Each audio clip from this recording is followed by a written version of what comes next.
काबिल व्यक्ति की पहचान क्या है? आइए जानते हैं। एक बार की बात है, किसी गांव में बहुत धनी सेठ रहता था। उसको ईश्वर के प्रति अपार श्रद्धा थी। फिर उसने अपने बचाए हुए पैसों से गांव में एक बहुत बड़ा मंदिर बनवाया। फिर जब मंदिर बन के तैयार हुआ तो बहुत से दर्शनार्थी मंदिर में दर्शन लाभ के लिए पहुंचने लगे। मंदिर की भव्यता को देख लोग मंदिर का गुणगान करते नहीं थकते थे। धीरे धीरे समय के साथ मंदिर की ख्याति जाने माने मंदिरों में होने लगी और दूर दूर से लोग दर्शन लाभ को मंदिर में पहुंचने लगे। इस तरह उस सेठ ने श्रद्धालुओं की बढ़ती संख्या को देख उस व्यक्ति ने मंदिर में ही श्रद्धालुओं के लिए भोजन और ठहरने की व्यवस्था का प्रबंध किया। लेकिन जल्द ही उस सेठ को एक ऐसे व्यक्ति की आवश्यकता हुई जो मंदिर में इन सभी व्यवस्थाओं का देखरेख करे और मंदिर की व्यवस्था को बनाए रखे। फिर सेठ जी ने अगले ही दिन उसने मंदिर के बाहर एक व्यवस्थापक की आवश्यकता के लिए नोटिस लगा दिया। नोटिस को देख कई लोग उस धनी व्यक्ति के पास आने लगे। लोगों को पता था कि यदि मंदिर में व्यवस्थापक का काम मिल जाएगा तो वेतन भी बहुत अच्छा मिलेगा और साथ में रहना खाना भी सब कुछ फ्री में मिलेगा।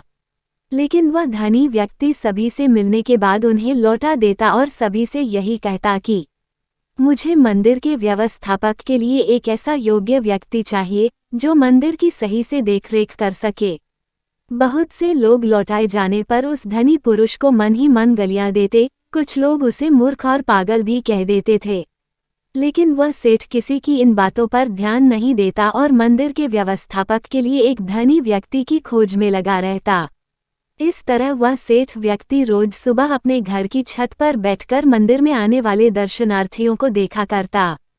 एक दिन की बात है, रोज की तरह जब मंदिर के कपाट खुल गए तो एक बहुत ही गरीब व्यक्ति मंदिर में भगवान के दर्शन को आया, जिसे वह सेठ अपने घर की छत पर बैठा उसे देख रहा था।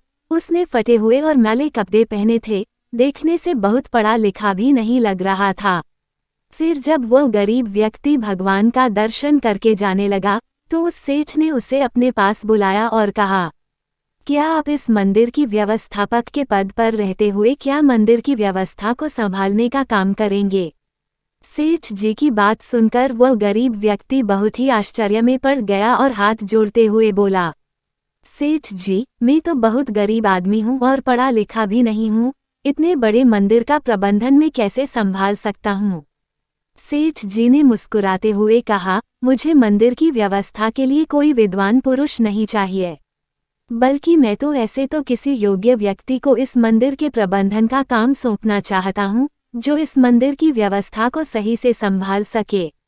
फिर उस गरीब व्यक्ति ने सेठ जी से आश्चर्य से पूछा कि लेकिन इतने सब श्रद्धालुओं में आपने मुझे ही योग्य व्यक्ति क्यों माना?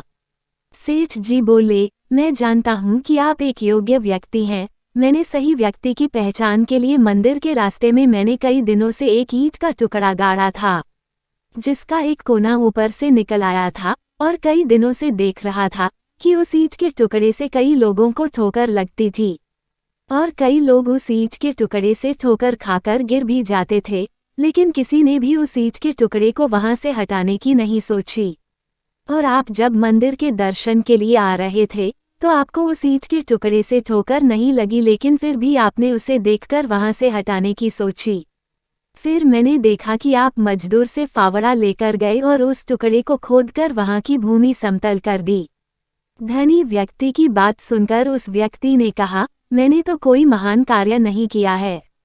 दूसरों के बारे में सोचना और रास्ते में आने वाली दुविधाओं को दूर करना तो हर मनुष्य का कर्तव्य होता है। मैंने तो बस वही किया जो मेरा कर्तव्य था। सेठ जी मुस्कुराते हुए कहा, अपने कर्तव्यों को जानने और उनका पालन करने वाले लोग ही योग्य लोग होते हैं। इतना कहकर धनी व्यक्ति ने मंदिर प्रबंधन की जिम्मेदारी उस व्यक्ति को सौंप दिया। इस तरह सेठ जी एक काबिल व्यक्ति की सही से पहचान पूरी कर ली थी।